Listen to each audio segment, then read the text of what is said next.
வணக்கம் நண்பர்களே, இது உங்கள் சச்சின் விலாக். நான் உங்கள் சச்சின்.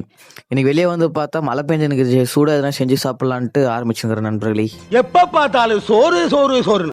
வெங்காயம் வடை செய்யலான்ட்டு ஒரு பிளான் நண்பர்களே. ஃபர்ஸ்ட் ஒரு வெங்காயத்தை எடுத்து சின்ன சின்ன பீஸாக கட் பண்ணி வச்சுக்கணும் நண்பர்களே. ஒரு பவுல் எடுத்துக்கின்னு கட் பண்ணி வெங்காயத்தை அதில் போட்டு மிளகாவை சின்ன சின்ன பீஸாக கட் பண்ணி அதில் போட்டுக்கணும் நண்பர்களே. சோம்பு, உப்பு, தேவையான அளவு மிளகா போட்டு கொத்தமல்லி இலையை போட்டு நண்பர்களே 2 ஸ்பூன் எண்ணெயை ஊற்றி மிக்ஸ் பண்ண ஆரம்பிச்சிடறேன் நண்பர்களே. கொஞ்ச நேரம் மிக்ஸ் பண்ணிட்டு அரிசி மாவு கொட்டிட்டு அதுக்கு கொஞ்ச நேரம் மிக்ஸ் பண்ணி கடலை மாவு கொட்டிட்டு அப்பப்போ தேவையான அளவு தண்ணி ஊற்றி மிக்ஸ் பண்ணுங்க நண்பர்களே. அதுக்கப்புறம் கேஸ் ஆன் பண்ணிட்டு மேலே பானலி வச்சுட்டு எண்ணெய் ஊற்றிக்கணும். அதுக்கப்புறம் அந்த மாவு ரவுண்டாக உண்டை பிடிச்சி வடை மாதிரி தட்டிட்டு அதை பொரிச்சு எடுத்துட்டா வடை ரெடி.